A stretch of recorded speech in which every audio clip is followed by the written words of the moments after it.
Hi, today we're going to review the famous scene from Sex and the City, where Carrie asks Big to tell her that she is the one, and that leads to breakup.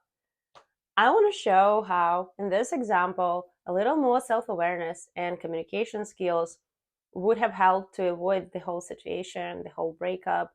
No one's saying that Carrie and Big are like a perfect match, but um, a lot of the pressure of toxicity was put on the Big, right? Like he was the wrong person for her, he was doing something wrong, and Carrie, come on, you should have just left him. But communication dysfunction usually goes on both sides. And today I want to address both Carrie and Big, like how they could have made the scene much smoother, better, and probably even go to vacations together after all. I'm Alex, psychotherapist in New York City, and every day I help my clients to cope with struggles of the big city life. Okay, let's move to the scene. So, I need a sign. What, like in those old religious movies, you want a voice from above? Just tell me I'm the one. Come on, you don't have to tell your mother or the whole world. Just tell me.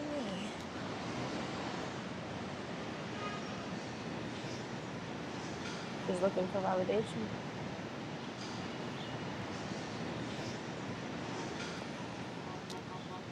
She's looking for the message that I'm exist, Can't do I this. matter, I'm important to you.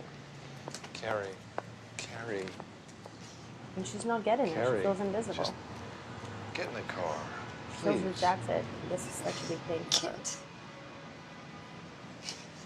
I love you, but I can't. Yeah. The pain is so big that So it's that's easier it. just to walk away from relationship than cope with the pain.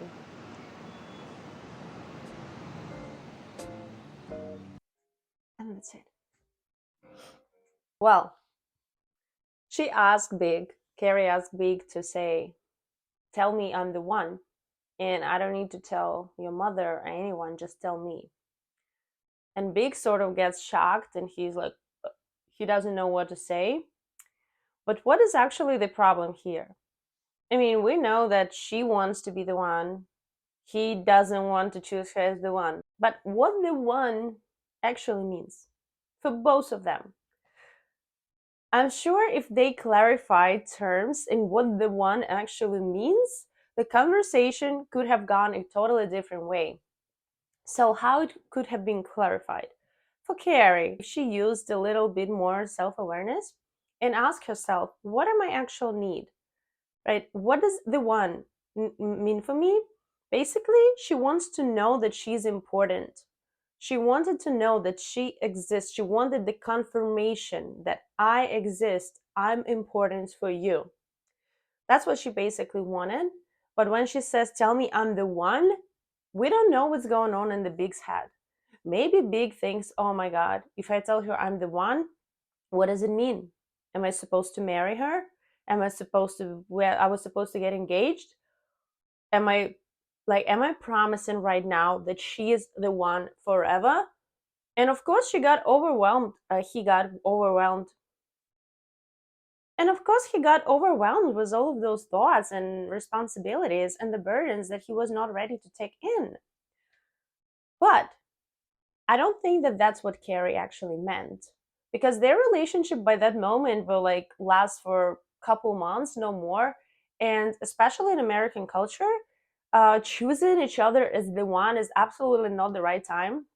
After like 2 3 months, yes, there's a lot of exceptions, but the most like the most culturally appropriate term for getting engaged and saying I'm the one is not a couple of months, could be a couple of years if a relationship going well, which not the case right here. But again, is what I'm trying to say. Um, Carrie didn't mean to get engaged, to be chosen forever. She wanted to validation and confirmation of her existence. I'm here because probably I don't know why. I don't know the like Carrie's history. I didn't watch the Carrie's diaries, so I don't know why that shaped that way. But She doesn't feel valid. She doesn't feel like she is enough. She doesn't feel visible unless the man of her dream, the important person to her, will confirm that to her. So validation of the readers, friends, and employers is not the same. And Carrie needs to feel important for someone that she loves, which is natural, right? But if she shaped it in that way, the whole conversation could go differently, and maybe her request will be fulfilled. And if not, there won't be the same level of tragedy, like I was rejected, like I'm not important. But it's not the case. Well, basically asking big is like, tell me I'm important, this level, right? Or tell me I'm the one, right here. And maybe Big was ready to fulfill this level of request, but not ready to feel this level of request. And that was like pretty much miscommunication, because Carrie didn't identify the need correctly and didn't communicate the need correctly. And Big also didn't clarify terms. He didn't ask, so what does it mean to be the one? How do you see it happening? Like, what will be my responsibilities, sort of, for that? Like, do I have to marry you? I think this is okay to clarify and not romanticizing just those empty phrases like I'm the one, choose me, and stuff like that, because this is pretty abstract. So every person can put their own meaning into that. So let's imagine if Carrie said, just tell me I'm important to you. That wouldn't be that scary for the Big, because it sounds like more manageable. And he would say, of course, you're important to me. I'm taking you on vacation. And I wouldn't take to vacation just anyone. You are important to me, but this is my pace and this is the most I can give at the moment. But we don't know how the life will unfold.